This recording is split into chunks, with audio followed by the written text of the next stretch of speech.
చేతకాని హామీలెందుకన్న BJP, BC బిల్పై ముందుకు వెళ్లాలన్న కాంగ్రెస్.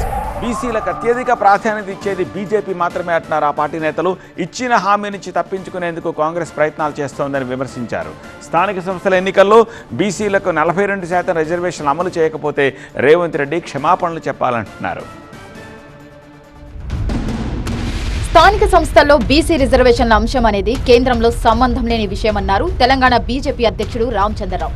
కాంగ్రెస్ ప్రభుత్వం దీనిపై హామీ ఇచ్చి ఇప్పుడు కేంద్రంపై నెపం నెడుతోందని మండిపడ్డారు. స్థానిక ఎన్నికలు రాష్ట్ర ప్రభుత్వాలకే అధికారం ఉంటుంది, హక్కు ఉంటుంది.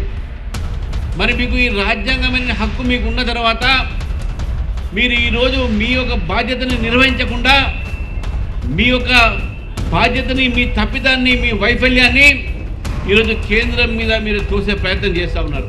మీరు ఇచ్చింది మాట 42% అనేది, మీరు ఇచ్చింది మాట ఆ రోజు బీసీ డిక్లరేషన్లో కేంద్ర ప్రభుత్వంకు సంబంధం లేనటువంటి విషయాన్ని మీరు తీసుకొచ్చి రావడం జరిగింది. ఇక్కడ మీరు తీసుకొచ్చినటువంటి బిల్లుని మీరు అమలుపరచాలి, కానీ మా మీద చూస్తే ఎట్లా? రేవంత్ రెడ్డి గారు, మీకు చేతకాతకపో చెప్పండి.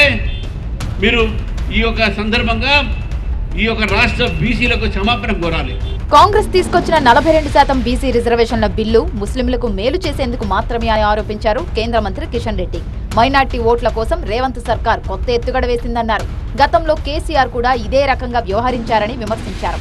ఈరోజు కాంగ్రెస్ పార్టీ తీసుకొచ్చినటువంటి 42% రిజర్వేషన్ అది బీసీ రిజర్వేషన్ కాదు, బీసీలకు మేలు జరిగేటువంటి రిజర్వేషన్ కాదు, బీసీల సంక్షేమం కోసం తెచ్చినటువంటి రిజర్వేషన్ కాదు. ఇది మతపరంగా ఓట్ల కోసం, బుచ్చగింపు రాజకీయాల కోసం, ఇది ముస్లింలను మేలు చేసేటువంటి రిజర్వేషన్ తప్ప ఇది రిజర్వేషన్ బీసీలకు ఏమాత్రం మేలు జరగదని ఈ సందర్భంగా మనవి చేస్తున్నాను. బీసీ రిజర్వేషన్ల సాధన విషయంలో రేవంత్ రెడ్డి ఓటమిని అంగీకరించారన్నారు BJP MP Etela Rajender. BRS కు బీసీ రిజర్వేషన్లు అడిగే నైతిక హక్కు లేదన్నారు. రేవంత్ సర్కార్ ను నిలదీసే సత్తా బీజేపీకి మాత్రమే ఉందన్నారు. రేవంత్ రెడ్డి ఇప్పటికే ఓటమిని అంగీకరించిండు. 42% రిజర్వేషన్లు సాధించకపోతే ఏ పార్టీకి ఆ పార్టీ 42% రిజర్వేషన్ కల్పించి మనం బాధ్యత నిర్వహించాలని చెప్పి ముసలి కన్నీళ్లు కారుస్తున్నాడు. కాబట్టి ఇవాళ బీఆర్ఎస్ పార్టీకి అడిగే నైతిక హక్కు లేదు. కానీ ఇవాళ రేవంత్ రెడ్డి సర్కార్ని గల్లా పట్టి అడగగలిగే సత్తా, శక్తి భారతీయ జనతా పార్టీ మాత్రమే ఉంది. కాబట్టే ఇవాళ మనం ఈ ధర్నా కార్యక్రమం చేస్తా ఉన్నాం. రిజర్వేషన్ల అమలులో కాంగ్రెస్ కు చిత్తశుద్ధి లేదన్నారు బీజేపీ ఎంపీ ఆర్ కృష్ణయ్య. అసెంబ్లీలో ఈ అంశాన్ని బీజేపీ సమర్థించిందనే విషయాన్ని గుర్తుంచుకోవాలన్నారు. ఈ విషయంలో రేవంత్ కేవలం ప్రచారానికే ప్రాధాన్యత ఇస్తున్నారన్నారు. పోస్టులు పంపించిండు, గవర్నర్ దగ్గరికి పంపించిండు, ఢిల్లీకి పంపించిన బీజేపీ ఒప్పుకుంటలేదు. బీజేపీకి వచ్చి నువ్వు బీజేపీ ఓపెన్ గా అసెంబ్లీలో సపోర్ట్ చేసిన మన నాయకులందరూ, ఫ్లోర్ లీడర్లు అందరు, ఎమ్మెల్యేలు ఉన్నారు, వాళ్ళందరూ మొత్తం అసెంబ్లీలో సపోర్ట్ చేస్తేనే బిల్లు పాస్ అయింది. అన్ని పార్టీలు సపోర్ట్ చేశాయి. అన్ని చేస్తే కూడా నీకు దానికి అనుగుణంగా ఎక్కడ కూడా చర్యలు తీసుకోలేదు. అడుగడుగున ప్రచారంకే ప్రాధాన్యత ఇస్తుడు.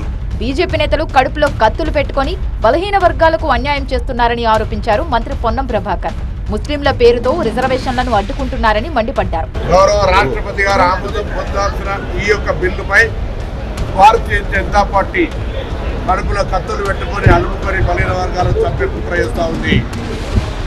శాసనసభలో మద్దతు ఇచ్చి ఢిల్లీకి వెళ్ళిన తర్వాత దీన్ని అడ్డుకుంటా ఉంది ముస్లింల పేరు మీద. ఇవాళ కిషన్ రెడ్డి గారు అడుగుతా ఉన్న కేంద్ర మంత్రి, మీరు తప్పులుంటే సవరించి మీరు ఈ యొక్క 42% బిల్లును తెలంగాణకు ఆమోదింపజేసి బీసీలకు న్యాయం చేయాల్సిన మీరు బలహీన వర్గాల వ్యతిరేకి రామచంద్రరావు చేసే ధర్నాలో పాల్గొని మీరు కూడా బలహీన వర్గాల వ్యతిరేకిగా మారుతూ ఉన్నారు. ఇలా బీసీ రిజర్వేషన్లపై కాంగ్రెస్ కు చిత్తశుద్ధి ఉంటే ముందుగా కేబినెట్ లో బీసీలకు 42% రిజర్వేషన్లు కల్పించాలని బీజేపీ నేతలు డిమాండ్ చేస్తుంటే కేంద్రం దగ్గర పెండింగ్ లో ఉన్న బిల్లులను ఆమోదించాల్సిన బాధ్యత బీజేపీ నేతలపై ఉందని కాంగ్రెస్ నేతలు చెబుతున్నారు.